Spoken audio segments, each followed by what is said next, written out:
on behalf of all the other artists and musicians whose combined talents went into the creation of this new form of entertainment, Fantasia. What you will see on the screen is a picture of the various abstract images that might pass through your mind if you sat in a concert hall listening to this music. Now, there are three kinds of music on this Fantasia program. First, there's the kind that tells a definite story. Then there's the kind that, while it has no specific plot, does paint a series of more or less definite pictures.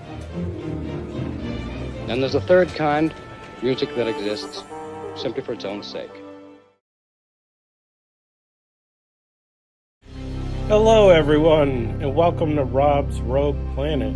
I'm your host, Rob, and here with me is my lovely wife and co-host, Dee. Thanks for joining us here for episode number 1, called Finding the Next Dark Side of Oz, a musical science experiment. I'm really excited for this one, so let's hop right into the video.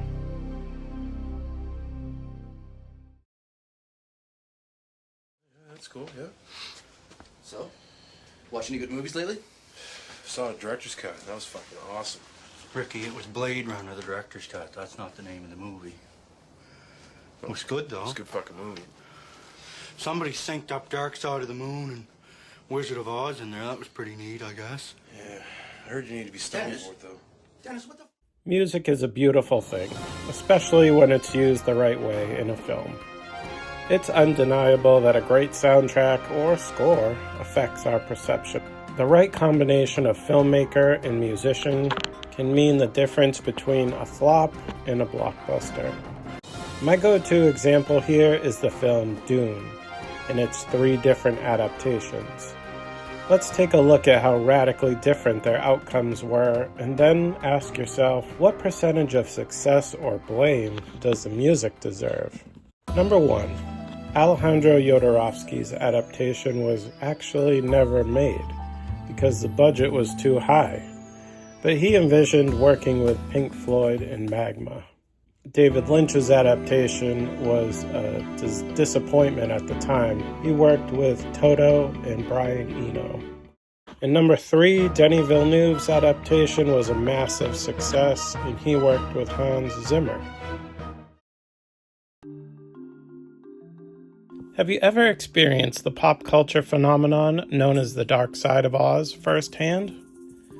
If not, you're probably at least aware of what it is. It's when you play the film The Wizard of Oz on mute and the Pink Floyd album The Dark Side of the Moon at the same time. Whether you're doing this experiment for the very first time or for the 10th time, it's undeniable that it affects your perception. It doesn't matter if you've read The Wizard of Oz or not. I think we're all familiar with the story by now. It doesn't matter if you've seen the film or not. It's pretty faithful to the source material. And it doesn't matter if you've heard the album Dark Side of the Moon or not. I think we've all heard by now that it's one of, if not the greatest albums of all time. So you're in for a surprise no matter what. The Dark Side of the Moon album is 42 minutes long, so that's how long the experiment lasts. It's a fun experiment, don't get me wrong, but just know this. Both Pink Floyd frontmen, David Gilmour and Roger Waters, have explained that this wasn't done deliberately. It's just a cool coincidence. So if it's not a soundtrack and it's not a score, then what is it? In the music world, The Dark Side of Oz is what's known as a rescore. So what's a rescore? Let me briefly recap some definitions so we're all on the same page. I could totally go down a huge rabbit hole right here, but let's keep things nice and light here in the pilot episode. There'll be plenty of time to explore these rabbit holes later.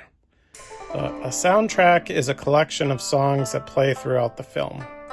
A score is also a collection of songs that play throughout the film, except these songs are created deliberately for the film. So what's a rescore? Well, a rescore is when someone rewrites, rearranges, or replaces one song with another. Why would someone do this? Well, there are actually plenty of reasons why, but here's just a few. Number one, just good old-fashioned human creativity. This is the case with Dark Side of Oz. It's become somewhat of an urban legend now because no one really remembers who came up with it or how or when, but someone created it. Number two, the film gets a poor review at a screening, which may prompt the director to do a rescore.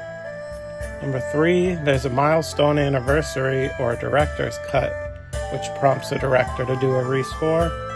Or number four, a country just simply has a certain policy against certain things. I bet you've even gotten confused by a rescore once or twice. Maybe you've even mistaken it as a Mandela effect. You're not going crazy, it happens to the best of us. My go-to example here is a little show called Dawson's Creek. The original theme song was I Don't Want to Wait by Paula Cole. However, when the show entered syndication and streaming services came along, the theme song mysteriously changed to Run Like Mad by Jan Arden. This isn't a Mandela effect, it's a rescore. Nothing more than a legal dispute. Another reason why someone would need to do a rescore.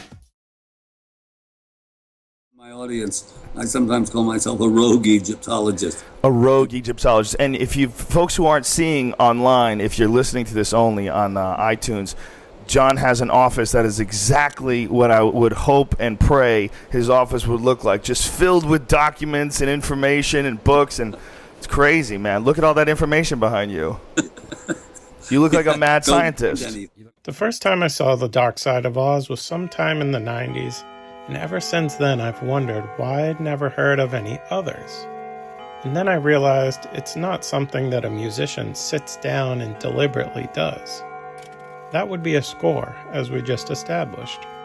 Sure, there are concept albums that have been inspired by films, but those are not rescores. This is where my good buddy the scientific method comes in. This seemed like the perfect opportunity to do a science experiment. Music, space, sci-fi, checks all the boxes for Rob's Rogue Planet. But if I was going to do this, I had one condition. The album and film would have to be nearly equal in length. In case you need a refresher on the scientific method, here are the 6 steps. Step 1 is to ask a question based on an observation you've made. Step 2 is to conduct research. Step 3 is to state your hypothesis. Step 4 is to perform experiments to test your hypothesis. Step 5 is to analyze the data you collected. And step 6 is to publish your results for peer review.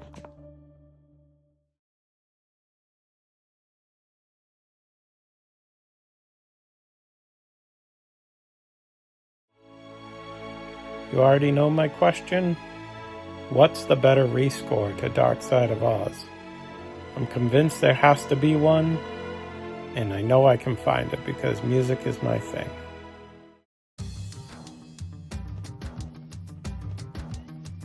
In order for this whole experiment to succeed, I needed to find an album and film that were almost equal in length, remember? Well, I didn't realize how difficult that would be. The longest that any single album can be is 80 minutes, or 1 hour and 20 minutes. However, if I include double albums, and even double live albums, that easily solves the problem. But then I decided to make 2 lists, one of films and one of albums. If I chose 25 of each, that would yield 625 different possible combinations. But they all wouldn't work, naturally. I had to write down real, testable experiments. Combinations where the length was near perfect and the subject matter aligned. The list of experiments was long, and there were no clear frontrunners. The length was all over the place, and the films seemed to share about the same 4 to 7 themes and subject matter. Because after all, there are only 7 basic storytelling plots. So the trail had gotten cold so soon. But that just meant I needed to expand my search and maybe infuse the candidate pool with some new blood. This is where things take an interesting turn. One day, I put on this documentary while I'm cleaning the house. The documentary is amazing, by the way. I'll mention it later on.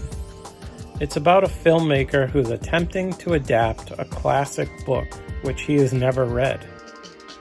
Well, this book has been adapted a couple of times, and one of them was on my list, so I was immediately interested. Well, wouldn't you know it, about 30 minutes into this documentary, the filmmaker name drops a band who was also on my list. Amazing. Just when I thought the trail had gone cold, not only a clue, but the smoking gun falls right into my lap. I still needed to do the experiment, of course, but I felt like this was a sign. And as I said, the film was already on my list. It was 2 hours and 35 minutes long. And the band mentioned was also already on my list. So the next thing that I did was look through their entire catalog for any double albums close to 2 hours and 35 minutes. And guess what? They have a double live album that's 2 hours and 30 minutes long. On paper, everything looks perfect, although I had a nagging suspicion about something.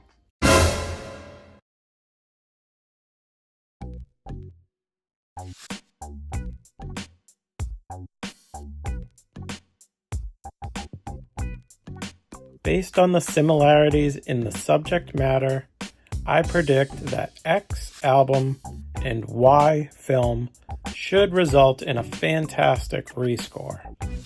I call this the Z hypothesis. That's how it goes. So, what did I fill in those blanks with? Everybody wants to know, right? Drum roll, please.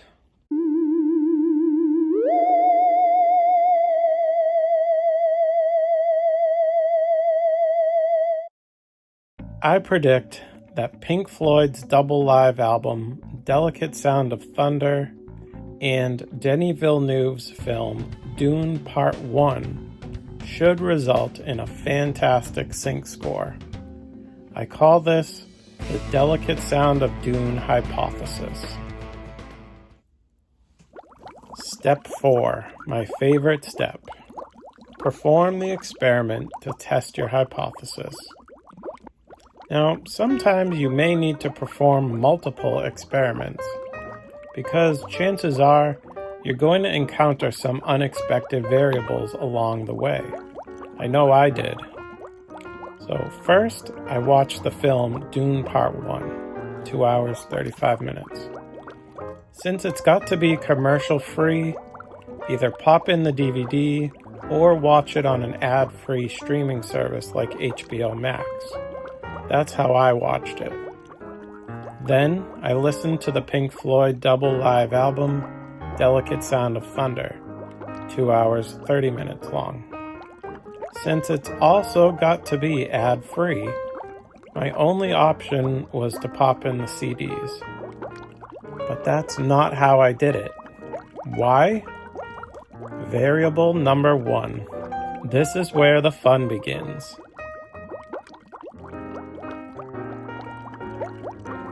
Delicate Sound of Thunder was released in 1988, but since then it's been re-released, remixed, and remastered 5 different times. So the 2 hour and 30 minute version that I'm using for my hypothesis is the most recent out of those 5 different versions. Let that sink in for a moment. I'm attempting to make a rescore of my own, and the very album that I end up using is a rescore itself. You can't make this stuff up. But anyways, the reason why I didn't listen to the CDs is because I don't own them. Why? Well, they can only be found in one place. a discontinued Pink Floyd box set called The Later Years. So unless you already own it, you're shit out of luck. But that didn't stop me. What do you think I am, some kind of rookie? I got you covered. Since I couldn't get a hold of the longest version because it's discontinued, I decided to make it myself. How? Well, I happen to have a copy of the next longest version of the show, which is only missing 2 songs. And guess what? I had those 2 missing songs as individual MP3s. So I just found out where they needed to be plugged in, made some adjustments, and I seamlessly merged them right in. And the finished product was one single MP3 containing the entire 2.5-hour album without any interruptions. Now I could finally test my Delicate Sound of Dune hypothesis.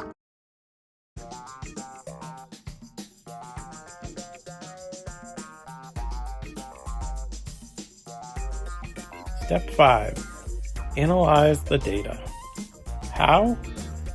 With my brain. It just computes what it sees and hears.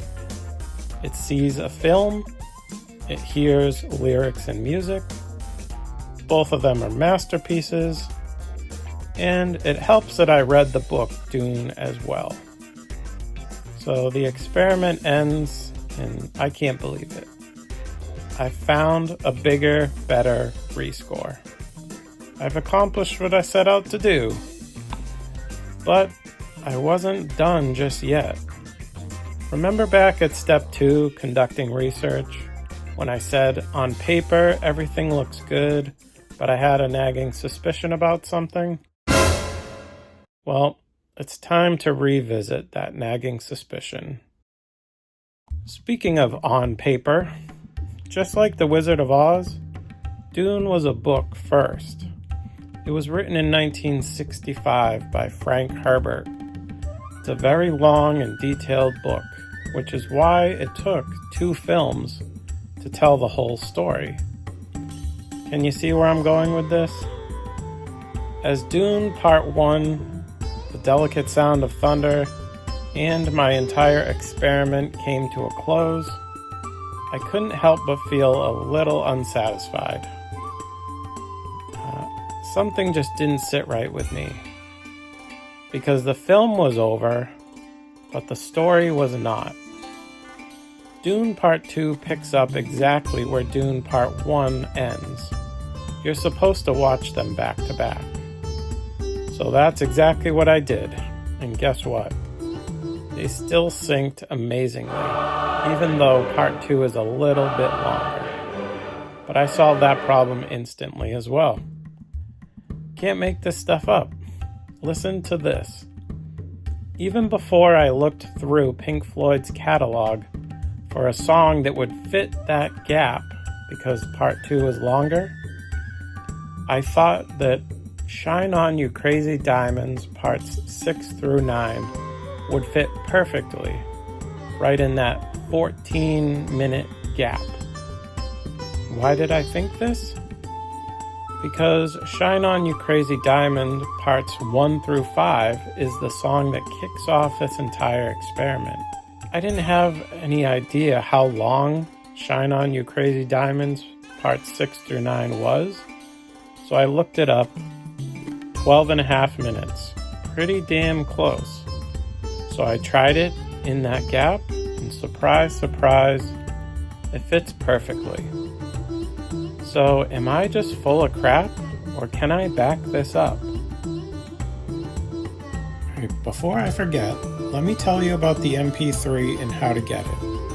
I was going to include it here in this video, but I decided to put it on my channel, Rob's Rogue Planet, as its own video, called The Delicate Sound of Dune MP3.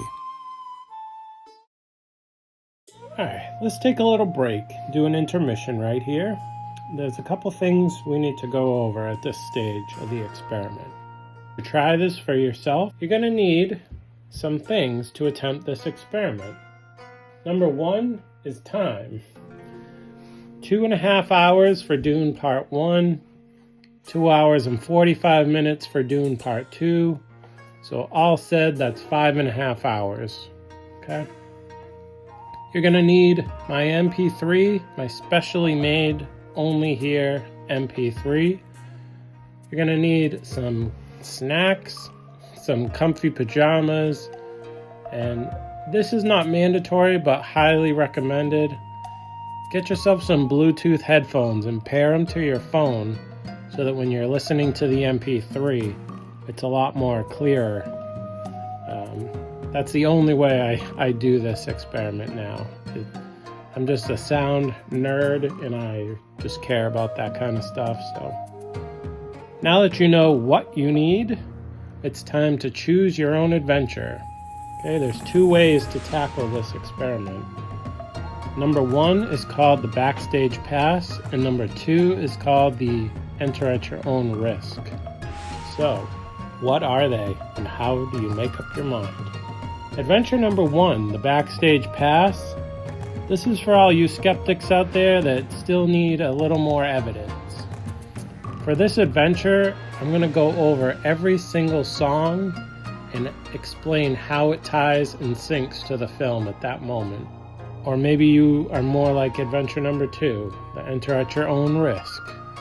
This is the way I recommend doing this experiment because you're going into it blind and it's just a big surprise and you don't know what to expect. And for me, that's exciting.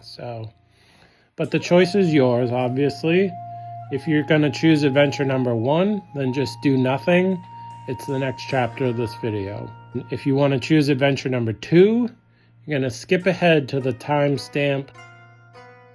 So now you can make your decision.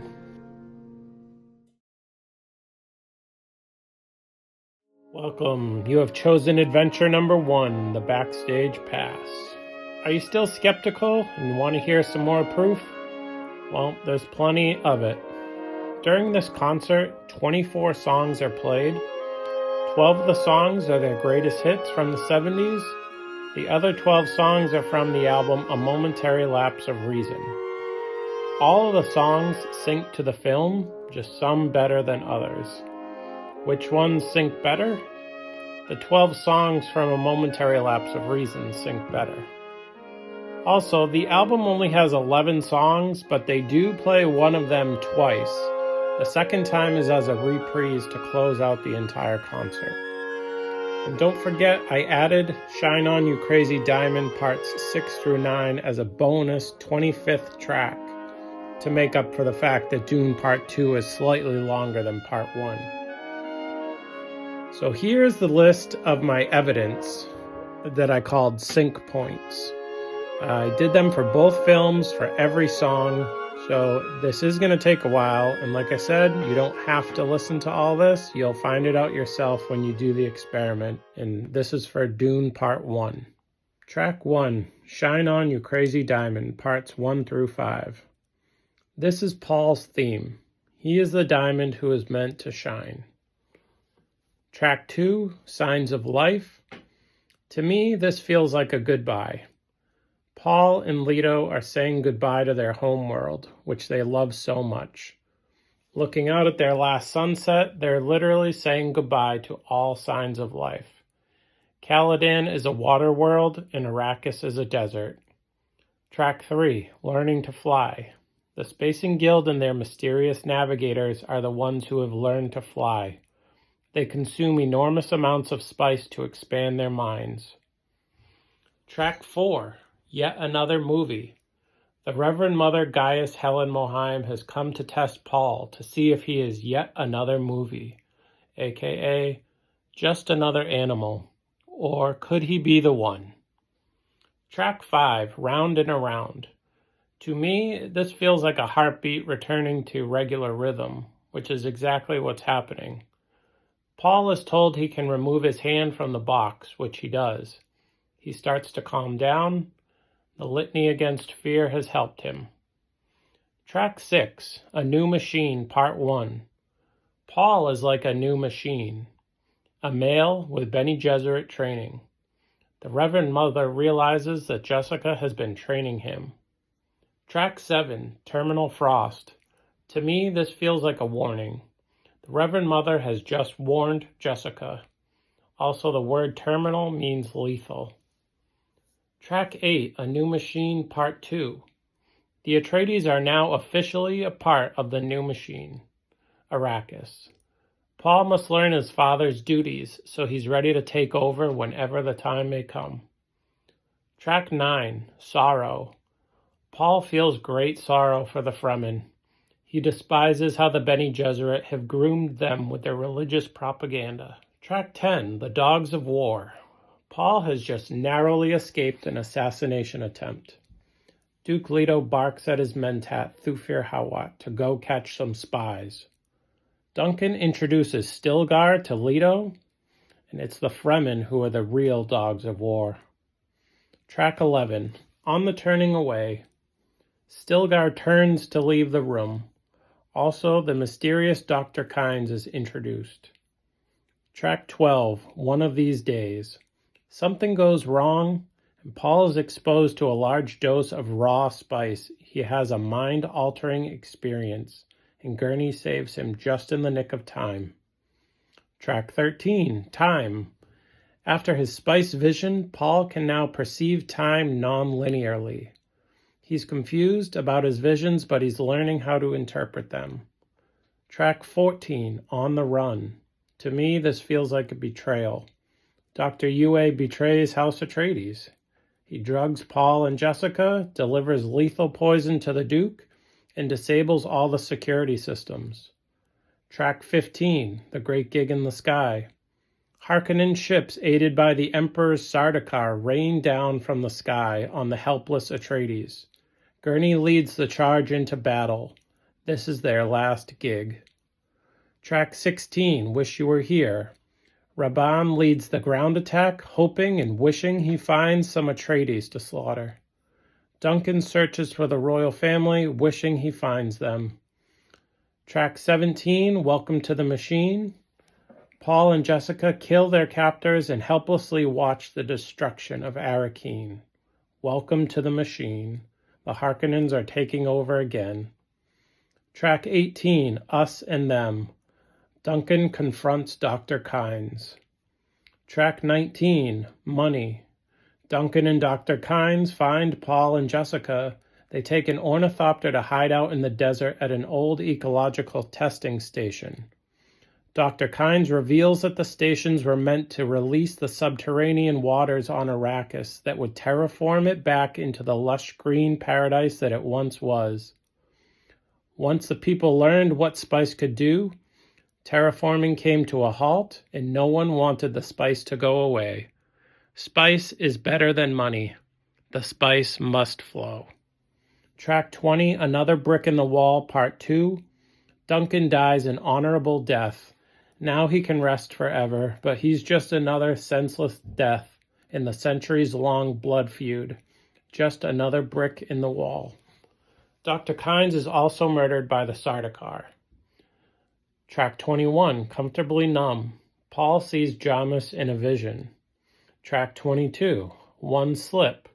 Wandering the open desert in search of the Fremen is dangerous. One slip and you're dead. Track 3, Run Like Hell. Paul and Jessica just ran like hell to escape from a worm. Now they must fight for their lives once again. Track 24, Terminal Frost. To me, this feels like the end.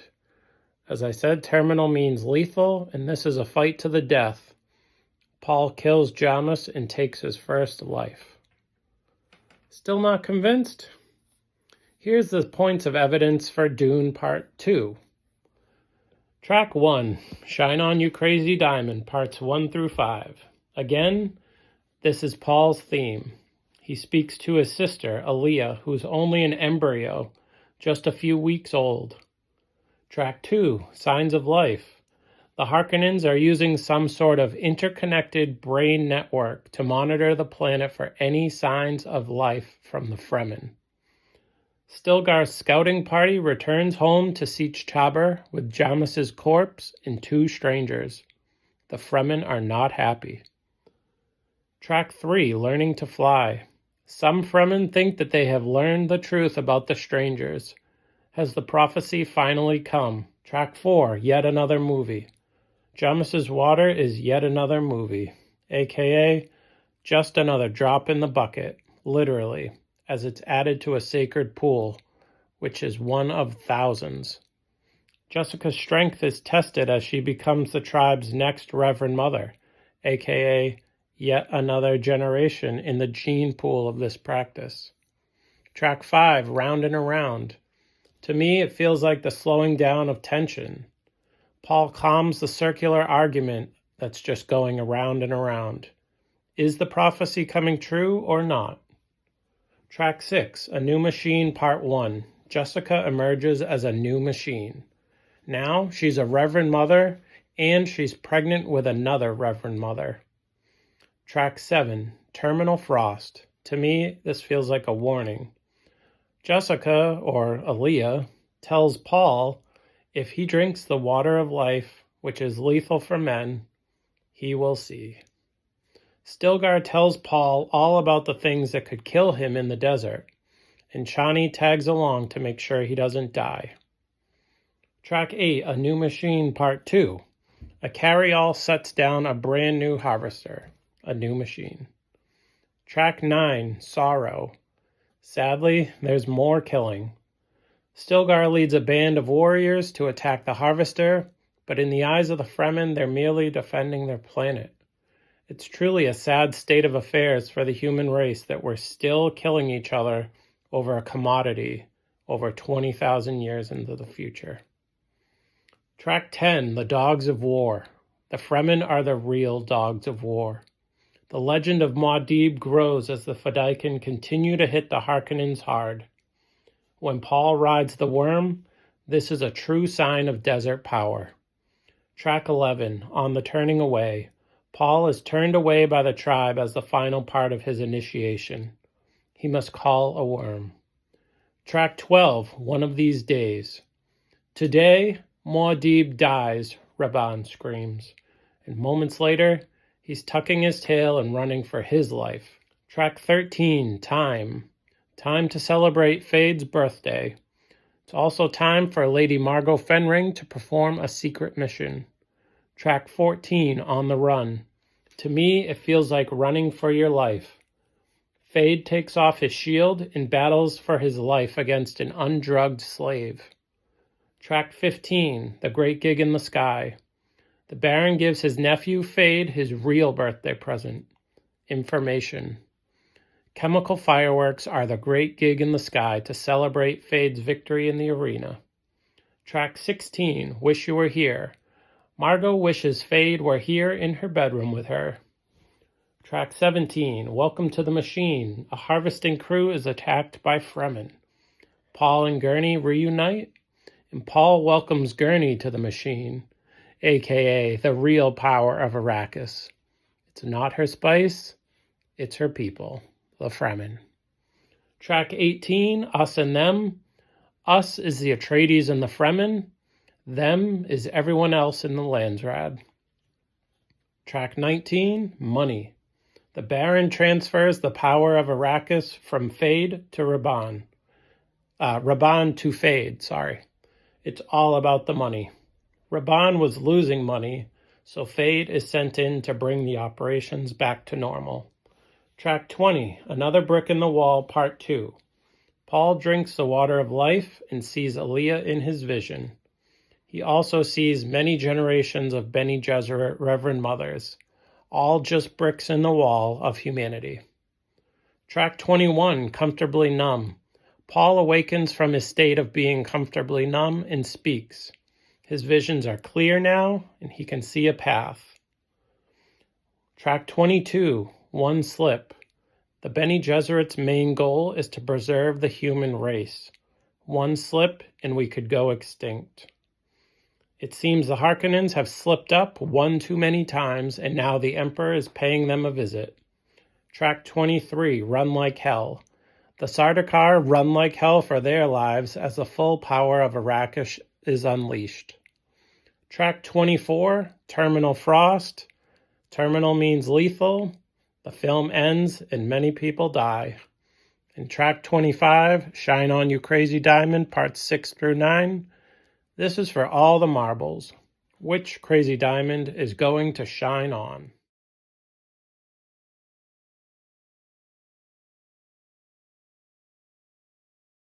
Welcome, you have chosen adventure number 2.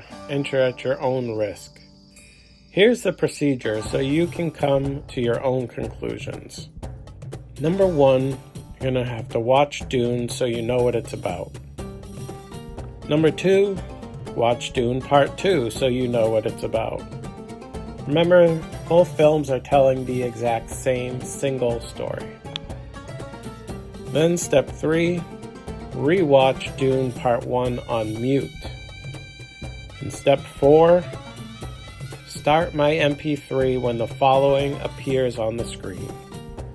Dreams are messages from the deep. Step 5, at the 2-hour, 35-minute, 55-second timestamp, the concert is going to end. So that's when you need to press pause on the MP3. You've now completed half the experiment. Step 6. When you're ready, rewatch Dune Part 2. Step 7. Play the MP3 from the timestamp 2 hours, 24 minutes, 0 seconds. When you see the following words appear on the screen. Power over spice.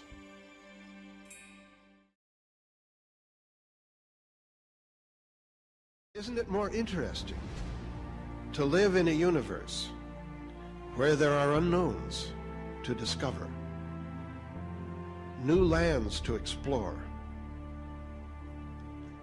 than to live in an absolute box where when you find the edge, no place to go from there? We've reached the final segment of tonight's video, the space segment.